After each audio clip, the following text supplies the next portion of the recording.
ఈరోజు తెలంగాణ రాష్ట్ర BC political front రాష్ట్ర కార్యాలయం ఈ సందర్భంగా political front chairman Balagoni Balaraju Goud గారికి, అదేవిధంగా కన్వీనర్స్ ఐలి వెంకన్న గారికి, బైరి శేఖర్ గారికి, అంబాల నారాయణ గౌడ్ గారికి, అదేవిధంగా మా బోయ హక్కుల రాష్ట్ర సమితి అధ్యక్షులు బోయ గోపి గారికి, అదేవిధంగా మా అన్న ఎలికటె విజయ్ కుమార్ గౌడ్ గారికి, అదేవిధంగా ఎంబీసీ ఫోరం నాయకులు బడేసాబ్ గారికి, ఈ కార్యక్రమానికి వచ్చినటువంటి మీడియా ప్రతినిధులందరికీ కూడా పేరు పేరున ఉదయపూర్వక నమస్కారాలు తెలియజేస్తూ, ముఖ్యంగా ఈరోజు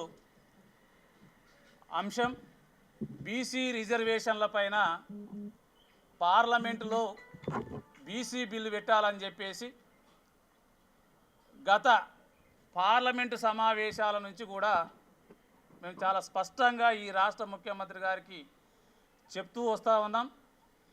గత పార్లమెంటు సమావేశాల్లో అవకాశం లేదు కాబట్టి వచ్చే పార్లమెంటు సమావేశాల్లో ఖచ్చితంగా మేము బీసీ బిల్లును పార్లమెంటు సమావేశాల్లో పెట్టి 9th షెడ్యూల్లో చేర్చే విధంగా కార్యాచరణ చేస్తామని చెప్పేసి రాష్ట్ర ముఖ్యమంత్రితో పాటు ఈ రాష్ట్రంలో ఉన్నటువంటి రాష్ట్ర క్యాబినెట్ కూడా చెప్పడం జరిగింది.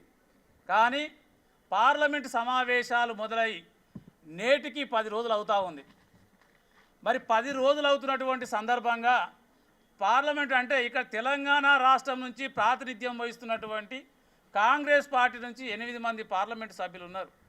బీజేపీ నుంచి కూడా 8 మంది పార్లమెంటు సభ్యులు ఉన్నారు. ఏ ఒక్కరు కూడా ఈ బీసీ రిజర్వేషన్ల ప్రస్తావన అనేది నేటి వరకు కూడా పార్లమెంట్లో ప్రస్తావించకపోవడం అనేది చాలా సిగ్గుచేటైనటువంటి విషయం. బీసీలు ఈ రాష్ట్ర బంద్ పిలిపించినప్పుడు అన్ని రాజకీయ పార్టీలు, కాంగ్రెస్ పార్టీతో పాటు BJP party, BRS party, communist పార్టీలు, అన్ని రాజకీయ పార్టీలు కూడా మద్దతు తెలిపినాయి. మేము బీసీ రిజర్వేషన్లకు మా యొక్క రాజకీయ పార్టీ నుంచి స్పష్టమైనటువంటి అవగాహనతో ఉన్నాం. ఖచ్చితంగా బీసీ బిల్లుకు మేము మద్దతు తెలుపుతామని చెప్పారు. మరి ఈరోజు అడగాల్సినటువంటి కాంగ్రెస్ పార్టీ అడగడం లేదు, ప్రశ్నించాల్సినటువంటి బీఆర్ఎస్ ప్రభుత్వం ప్రశ్నించట్లేదు, బిల్లు ఆమోదం చెప్పాల్సినటువంటి బీజేపీ కూడా ఏమీ చెప్పకుండా ఈరోజు మరి వినకున్నాయి. రాహుల్ గాంధీ గారు చెప్పారు, దేశవ్యాప్తంగా తిరిగారు. మరి ఆయన ఈ యొక్క డాక్టర్ బిఆర్ అంబేద్కర్ వచ్చినటువంటి ఈ యొక్క రాజ్యాంగాన్ని పట్టుకొని దేశం మొత్తం తిరుగుతూ ఈ రాజ్యాంగ సవరణ, ఈ యొక్క రాజ్యాంగం యొక్క దిశగా నేను పనిచేస్తా ఉన్నా అని చెప్పేసి ఈ రాజ్యాంగంలో పొందుపరిచిన విధంగా మెజార్టీ ప్రజలకు రాజ్యాధికారం వచ్చే విధంగా నేను పనిచేస్తా అని చెప్పేసి భారత్ జోడో యాత్రగా న్యాయ యాత్రలో భాగంగా మరి హామీ ఇవ్వడం జరిగింది. కానీ రాహుల్ గాంధీ గారు ఎన్నో విషయాల మీద ఈరోజు పార్లమెంటు స్తంభింపజేస్తూ ఉన్నారు. మనం చూస్తూ ఉన్నాం, గత పార్లమెంట్లో కానీ ఈ పార్లమెంట్లో కానీ చాలా అంశాల మీద మరి ఆయన ప్రశ్నిస్తూ ఉన్నాడు. కానీ ఏదైతే మాట ఇచ్చాడో, మేము అధికారంలోకి వచ్చిన వెంబడే తెలంగాణలో బీసీలకు జనాభా దామాష ప్రకారంగా రిజర్వేషన్లు ఇస్తామని చెప్పారు. కానీ రాహుల్ గాంధీ గారికి నేను చెప్తా ఉన్నా, ఒక్క గంట కూడా ఈ బీసీ రిజర్వేషన్ల పైన మాట్లాడడానికి మీకు అవకాశం దొరకలేదా? మరి ఎందుకు మాట్లాడలేకపోతా ఉన్నారు?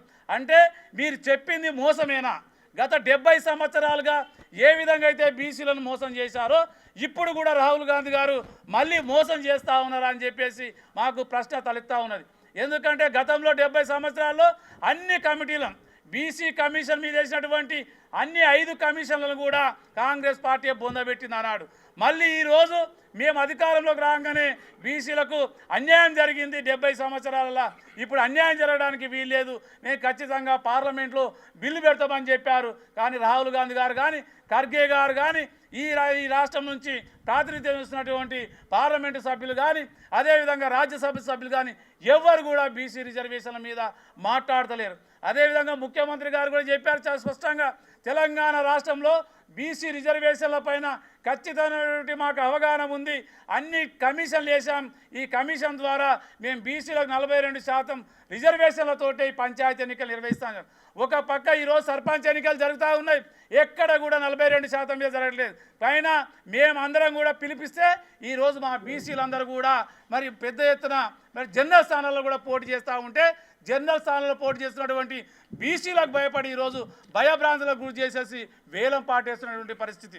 కాబట్టి నేను ఏం చెప్తా ఉన్నానంటే, ఇకనైనా ఈ రాష్ట్ర ముఖ్యమంత్రి రేవంత్ రెడ్డి గారికి ఈ వేదిక సందర్భంగా ఒకటే విజ్ఞప్తి చేస్తూ ఉన్నాం. ఇంకా 20వ తారీఖు వరకు పార్లమెంటు సమావేశాలు ఉన్నాయి, మించిపోయింది లేదు. మీరు తెలంగాణని రోల్ మోడల్గా తీసుకుంటున్నారు, వివిధ రాష్ట్రాలకు మీరు రోల్ మోడల్గా చూపిస్తున్నారు ఈ తెలంగాణ రాష్ట్రాన్ని. కాబట్టి మీరు వెంటనే అఖిలపక్షాంతో వెళ్తారా, లేకపోతే మీ యొక్క పార్లమెంటు సభ్యులతోటి రేట్ చేపిస్తారా మాకు తెలియదు. రేపటి నుంచి పార్లమెంట్లో బీసీ బిల్లు మీద మీరు ఖచ్చితంగా మీ 235 మంది పార్లమెంటు సభ్యులతోటి పార్లమెంట్లో మాట్లాడాల్సిన అవసరం ఉంది. లేకపోతే వచ్చే జెడ్పీటీసీ ఎంపీటీసీ ఎన్నికల లోపల కూడా మేము పోరాటం చేయాల్సిన పరిస్థితి ఏర్పడుతుంది. మీ యొక్క కేవలం ఇప్పుడు ఇండియాలో 2 రాష్ట్రాల్లో ఈ యొక్క కాంగ్రెస్ పార్టీ అధికారంలో ఉంది. ఒక పక్క కర్ణాటక, ఇక్కడ తెలంగాణలో. మరి ఈ 2 రాష్ట్రాల్లో మీరు యొక్క ఆధిపత్యం కొనసాగాలంటే, మళ్ళీ మీ యొక్క పార్టీ అధికారంలోకి ఉండాలంటే ఖచ్చితంగా రిజర్వేషన్ల పైన మాట్లాడాలి.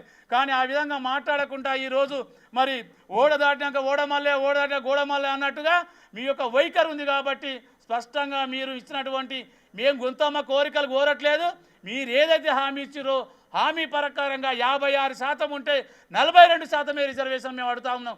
కాబట్టి ఇప్పటికైనా సామాజిక న్యాయం పాటించాలని చెప్పేసి కాంగ్రెస్ ప్రభుత్వానికి, రేవంత్ రెడ్డి గారికి, అదేవిధంగా రాహుల్ గాంధీ గారికి, బీజేపీకి, అదేవిధంగా కేసీఆర్ గారు అందరికీ కూడా ఈ సందర్భంగా విజ్ఞప్తి చేస్తా ఉన్నాను. నమస్తే.